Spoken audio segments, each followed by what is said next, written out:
Hello and welcome to Center for Victory's podcast of Your Best Day Yet. It's Center for Victory. We're here to help unlock, reinforce, and enrich relationships through personal and professional development. I'm Eric Guy, Chief Victory Officer at the Center for Victory. Again with me today, previous guest from our show, Dr. Paul Spradley. Great to have you here. We're talking about leadership again. Before we get started, though, just a reminder, I know it's only been a couple of weeks since you've been on the show when we were talking about reflective leadership, but could you just remind our audience that's watching and listening who you are, what you do, and then how to get a hold of you? Absolutely. Dr. Paul Spradley. I'm the Chief Inclusion Officer for Care-Based Leadership. You can find me on carebasedleadership.org and everywhere on social media at Dr. Paul Spradley. And what I do is the Care-Based Leadership is an organization that goes into companies and helps improve their culture by focusing on inclusion and diversity and equity. And what we do on the back end of that is we have really helpful conversations, but then we give very practical tools that people can begin seeing improvement in their culture and how they're treating their employees and their people and their customers, rather, from a place of equity and inclusion. Well, great to have you back today. Again, another great topic. If you're listening to this or watching, you're probably going to want to take notes. I know I did last time, going to this time as well. But this whole idea of adaptive leadership, maybe a new concept to people. What's the difference between just kind of adaptive leadership and core leadership? Could you just give us a little rundown? Yeah, I think that when I first started understanding what adaptive leadership was, I didn't really know, I didn't have a framework really for what leadership meant. So, leadership is such a broad term. It could mean so many different things. But what I did have was some examples of general leadership, right? So your football coach doesn't care if there are things going on emotionally. He says, I got a goal that we have to get, and you all are going to work through practice to get to that goal. And so that it's very much a tactical leadership. You're going to do 100 push-ups every day because that's the formula. You're going to run up this giant hill 10 times every day because that's the formula that we're going to do this very tactical thing every day to improve our strength and endurance. And I'm going to help with the performance piece, but we're going to do this practical thing, this very tactical skill set. So when you think about core leadership is really built on three primary pillars, right? So if I'm being promoted into a leadership position, I either have strategy, right, which is the first pillar. I either have action, the ability to create action, and then results. So those are the three sort of pillars of primary leadership. Strategy, as you know, is thinking about what's going to happen a few years from now.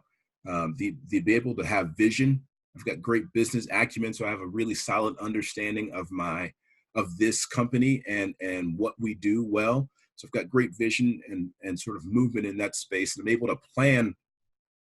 And I have the courage to say, you know what, let's do this differently. So that's the pillar of strategy in the core leadership concept. The second primary core leadership theory is this idea of action, right? So I remember the first time I had to fire somebody.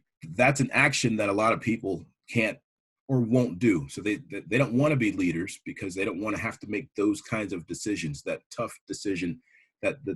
So there's the action piece of a core leadership: decision making, effective communication, being able to mobilize others. That's the action that I would take as a leader. The third pillar is results. And so sometimes you're having personal results, and that's what elevated you to this next level of leadership. But that's one of the things a lot of folks traditionally have thought about from a leader. Like, this person's going to get me results. They're going to take the risks necessary to get us there. They have the agility and the focus. Their single focus is results. Going back to the football coach, my focus is us winning games, and we're going to get those results by any means necessary. I've got that capacity. So that's what core leadership is, right? Adaptive leadership has a different set of core principles. And stop me at any time if you need me to slow down or re-explain something else. But Oh, we're good. I think this is good stuff. And as you go along with this whole thing, just maybe there are other terms people know this by, so you can throw that in there as well. okay, yeah. And I'll get to that in a little bit because I want to maybe tease out what adaptive leadership means first. So adaptive leadership, uh, like like it says in its title, it's just this idea of being adaptive, right? So tactical is very much following a prescribed plan. Adaptive means like a much more flexible. Think about water, right? So and the idea that water can both be very solid but also move. I'm starting to sound a little bit like Bruce Lee right now, but think about like adaptive leadership being like water. So it has four primary pillars. Adaptive leadership does. So the first is emotional intelligence. Emotional intelligence is the idea of being able to know your own emotions and the emotions of others. A person that's really self-aware has high emotional intelligence. Someone that could self-manage. And what this person is able to do is form quality relationships, right? So for your folks who are listening, how many of you have had a leader before who was in a leadership position but didn't really have great relationship skills, right? Like they didn't care if you had a bad day. And so that's one of the things that a person that's with emotional intelligence is bringing to the table. The next is organizational justice. So pillar number 2 in adaptive leadership is organizational justice. So, great leaders don't shy away from the truth. But sometimes to get the truth, you have to be willing to say to your staff, like, what do you think about me and my leadership? What do you think about this organization? Because in their feedback is going to be some things that's going to help you be a better leader, both to your supervisor and to the team.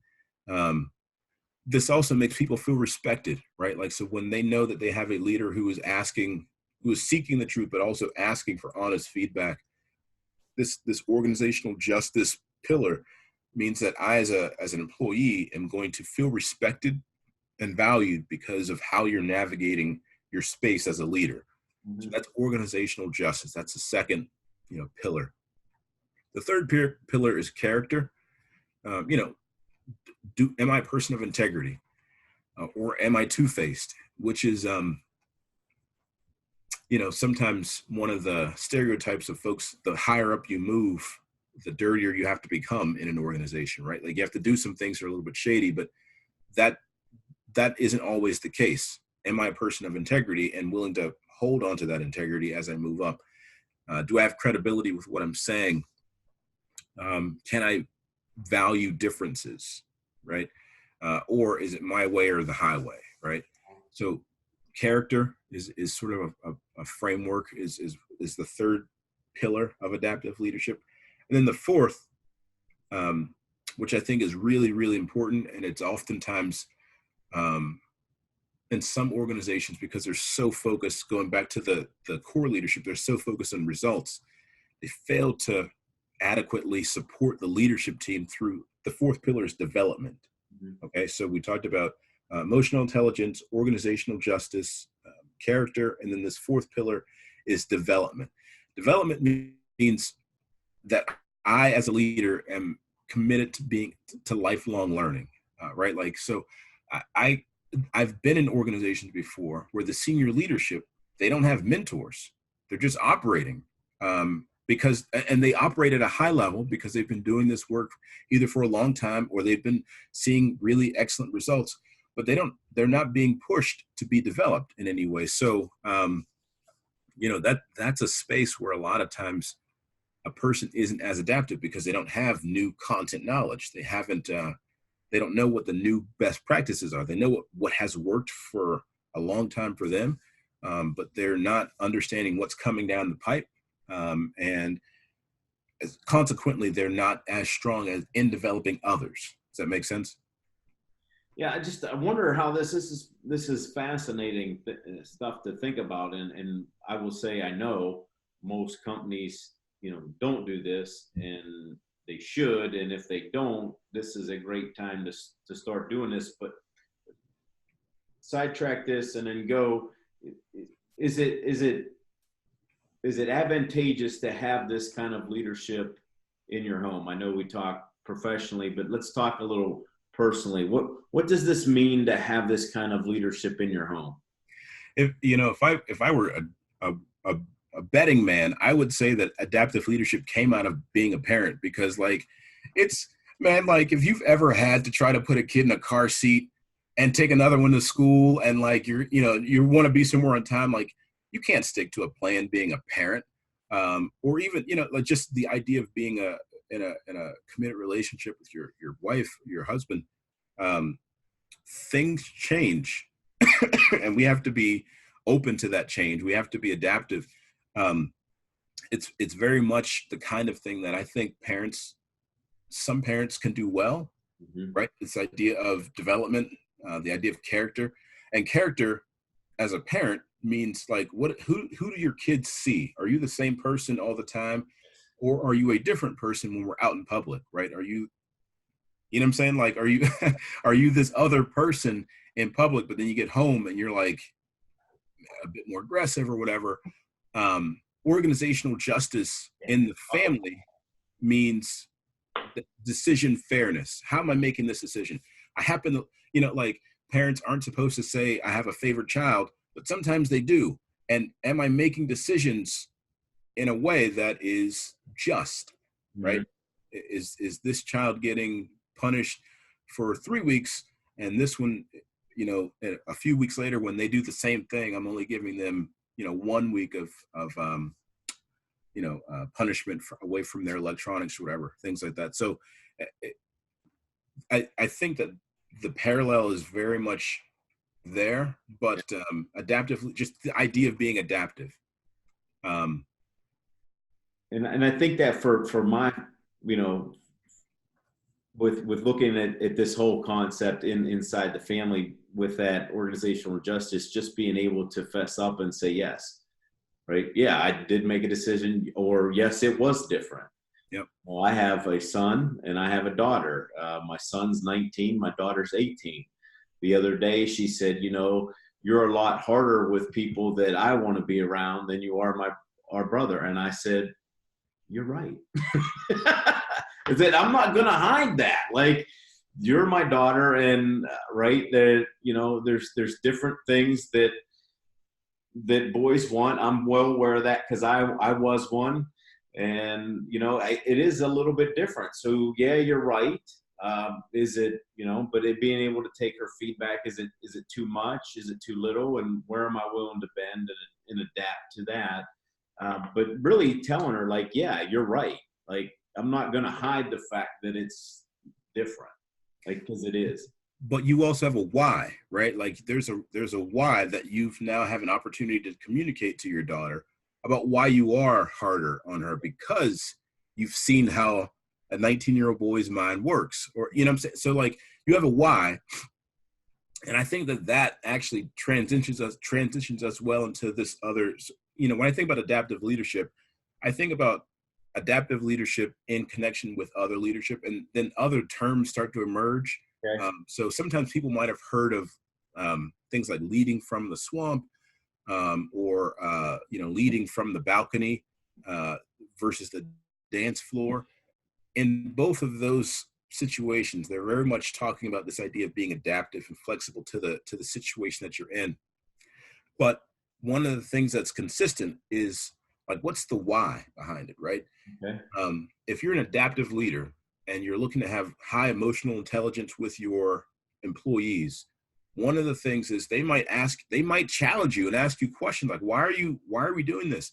In the past, leadership didn't have to do that. Like, leaders would say, just like some parents didn't, parents would in the past would just say, do as I say, don't question, just do it, right? And that's how they parented for generations. And leaders were doing the same thing, where they would say, you don't question me, you just do what I say, do. But now we're moving to this space where you're seeing that you have a much more effective and productive workforce if you're an adaptive leader versus a tactical leader who's kind of regimented and not really able to move well with change. Right.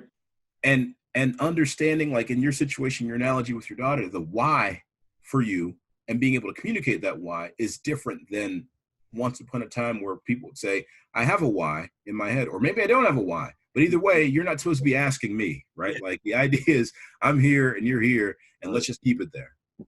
And it makes people better. And I think, and maybe you want to speak to this, but I mean, I hear people just screaming this now. I mean, they call it by different things, but when you go down the list that you gave us, the emotional intelligence, the organizational justice, the character, and the development, people are screaming for those things, and they want to be fluid and adaptive, but they want to see it from their leadership. So, because they understand that it's going to help them. And the companies that do this, right? And you noted a little bit about the families that do this, I think function better. I know function better because that's actually going back years and years ago. That's my expertise. So I would say absolutely. Companies are now, the good companies are getting good talent. And this is exactly what you just went over. This is exactly how they're keeping them. Would you agree with that? I would. And I would say that, it's that evolution of us getting to this point where people are able to say, this actually works better. That folks are able to say, let's have more of these conversations. Yeah. There was Dr. Christopher Paparoni.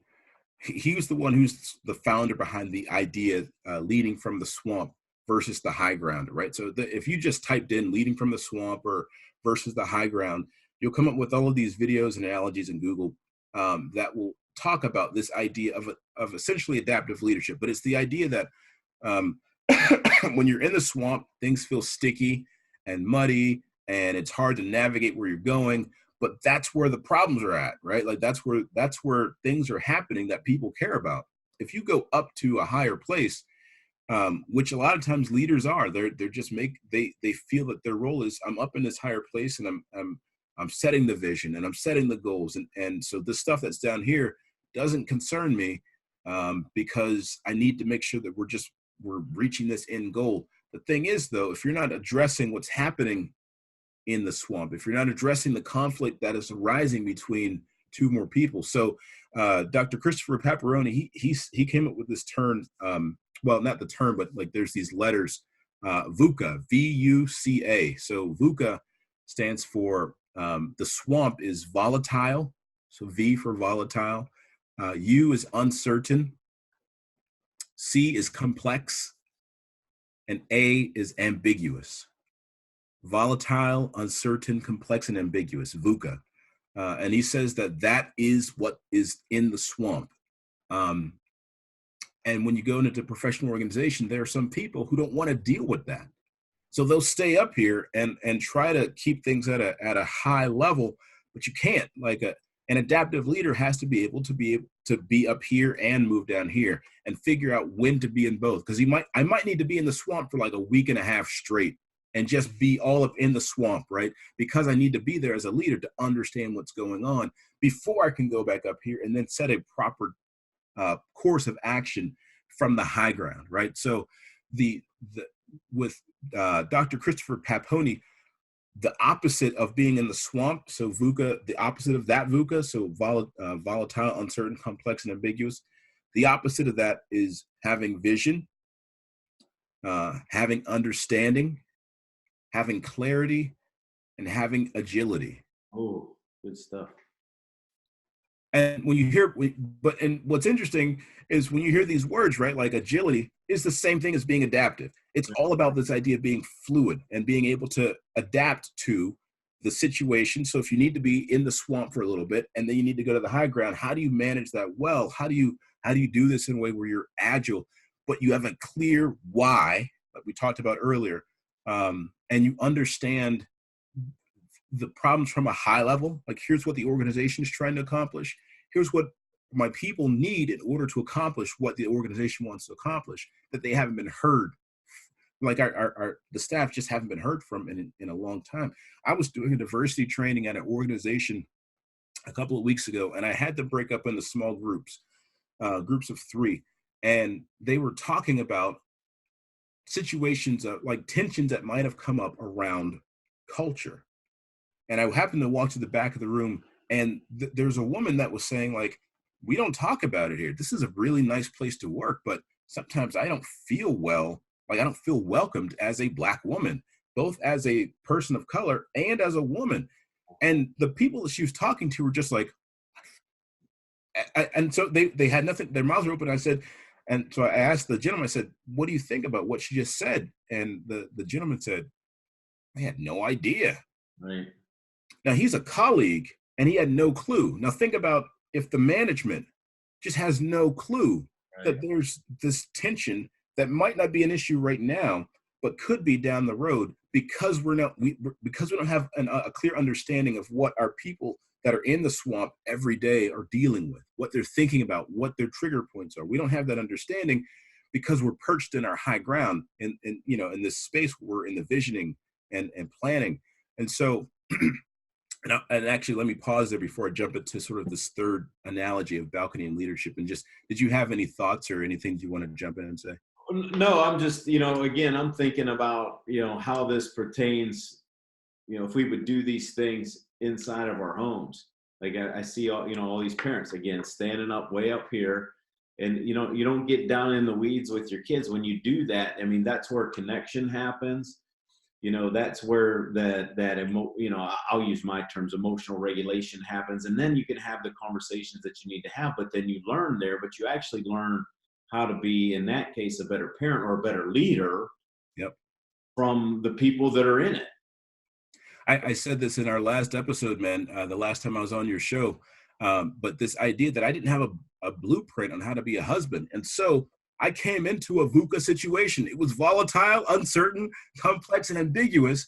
And as a guy, I don't think that it's going to be ambiguous. I'm like, it's going to be very tactical, but it's not.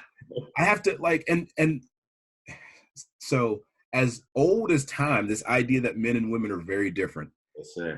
You think that when you get married, you figured it out because we've been dating for a year. So I know this woman. I've got her figured out, but you don't. Because things change and her moods change and attitudes change and I change and I grow and I have new information. And so this VUCA situation, this volatile, uncertain, complex, ambiguous situation of marriage can be, as you rightly pointed out, we can walk our way through that with some vision, understanding of each other, really taking the time. And that's why you hear old school cats say, you got to date your wife. You just got to keep dating your wife. I'm like, you're right, man. Cause I have to keep understanding, like in this season, what is she like? Yeah. She used to like yellow. That used to be her favorite color, but that's not her favorite color anymore. And I got to be okay with that. Clarity and then agility. And so this leadership, I really believe that leadership practices, and I think that you believe this as well too, leadership practices really translate well into the home because you have to lead. Yeah. If you're the leader in the home, if you're as parents that are listening to this podcast right now, to this show, like you have to lead or your kids are going to fall astray. Like they're going to do whatever they want to do if they're not given some structure. And similarly, if you're in an organization, like your team will not be successful if there's not a plan that has some vision and understanding and that allows you to be agile and adaptive, right? I mean, when you're managing, that's what you get. And then when we try to do that with people, that doesn't work. Lower engagement, they leave, or they become rebellious, just like kids would at the home. Then they go rebel and they go someplace else and they get into all kind of trouble. And then we become either, not productive and not efficient, either in our work, and at work we usually leave, or we stick around and just make everybody else miserable, or we have dysfunction inside the home. So yeah. Eric, the Harvard Business Review stated that leadership is an improvisational art. It's an improvisational art. So when you hear that, like it's the art of improvising. Mm-hmm. I feel like that rings true to what leadership today should be. It's an like you're I'm going to mess this word up 50 times. Yeah. But you're improvising. It's the art of improvising. Yeah, absolutely. You have to be able to sense, you have to be able to adjust, you have to be able to adapt. You have to provide, you have to understand people. Because I mean, even just with the job market's wide open. If I'm not getting these things, and I've heard people say this, like they just didn't get me. There wasn't clarity. There wasn't alignment, and they leave and they go someplace else, and they're a rock star for somebody else, and that company's lost that person just because they didn't understand them. There wasn't enough clarity, and they didn't align. They didn't understand the person. And this is so, I can't stress this enough. This is so huge for companies that want to take it to that next level. And, if you just want to manage, then you're always going to be managing. If you're going to, have some emotional intelligence, develop your character, develop other people, and have that justice in there, you're a much better leader. And it's actually easier to do it that way than it is that kind of old way. Yep. Yeah. Because now you have people moving with you. Right. You're teaching people to be adaptive and fluid with you, as opposed to they're fighting you because you're fighting them. Like, you're rigid, and they're like, well, if this person's going to be rigid, then forget them. I'm just going to do what I'm going to come in and do my bare minimum. I'm going to fight this person by my actions, right? Like, and now in this adaptive leadership space, you're much more fluid, if you will. And if I could leave your listeners with one, or not with one, but maybe just some practical ways to do. That's what I was going to ask you next. So go ahead. Just some tips, some ways to, like, how do I do this? Yeah. So, I think that one of the other terms that sometimes people have heard, and there's actually articles around this idea of leading from the balcony versus leading from the dance floor. It's the same. All of these things give the same kind of image. Like, on the dance floor, you can only see right here. There's people moving around. You don't know if someone's going to spill a drink on you. So there's that sort of, that it's a VUCA environment. It's volatile. It's uncertain being on the dance floor. But you also can't just stay in the balcony and lead. And if you are in one of those places right now and you're listening, maybe a few things that you could look at. So the idea of leading from the balcony, I would say, you have to be able to move back and forth from the swamp to the high ground, from the dance floor to the balcony, from core leadership to adaptive leadership. You have to be able to move back and forth between those things, because that's where your best version of yourself and your company's self, it lies in the movement of those things. So if you need some support leading from the high ground, what that means is, helping folks see the why. Yeah. So understanding what your why is, the organization's why, being able to do that.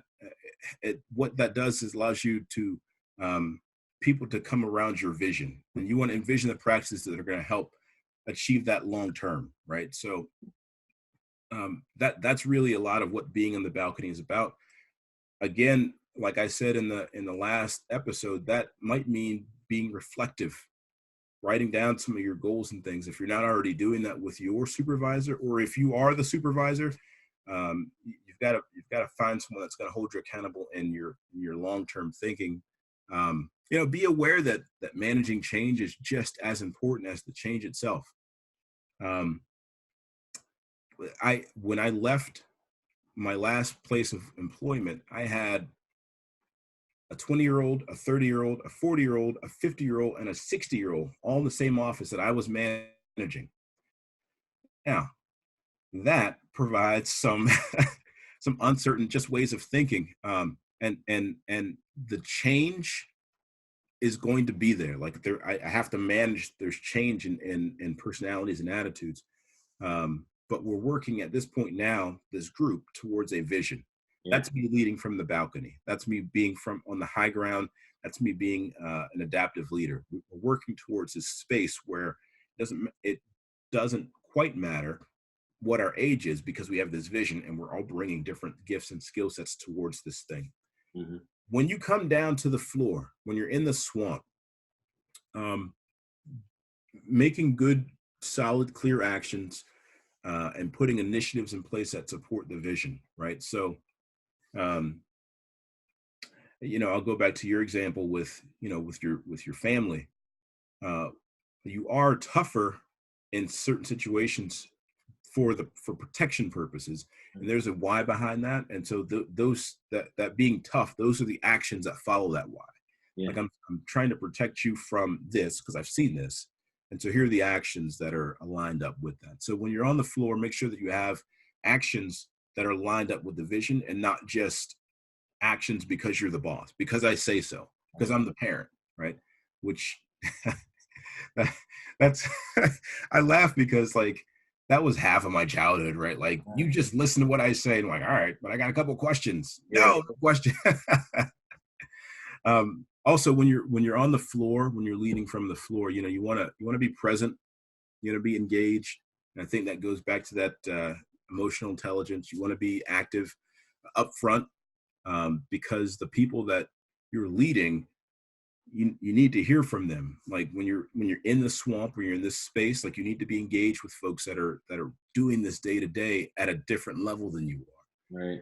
And that means in your home, that means having conversations with your kids too, because we might think we know how we're parenting our kids, but we need to ask for feedback, right? Like, hey, how do you like this reward system for your grades? Is that too much pressure for you? Like, what do you like it? And let our kids talk back to us about how we're leading them.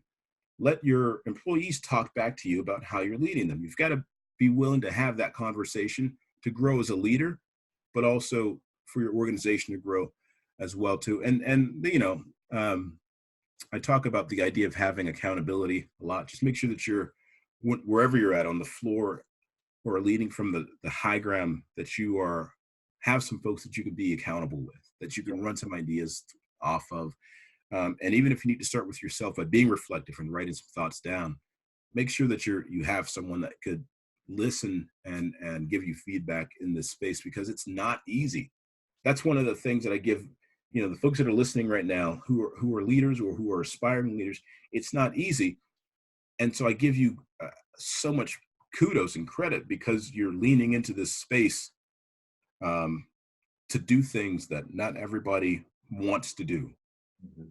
And for that, I applaud you. And I just, I think this is a way that you can take this to the next level for you.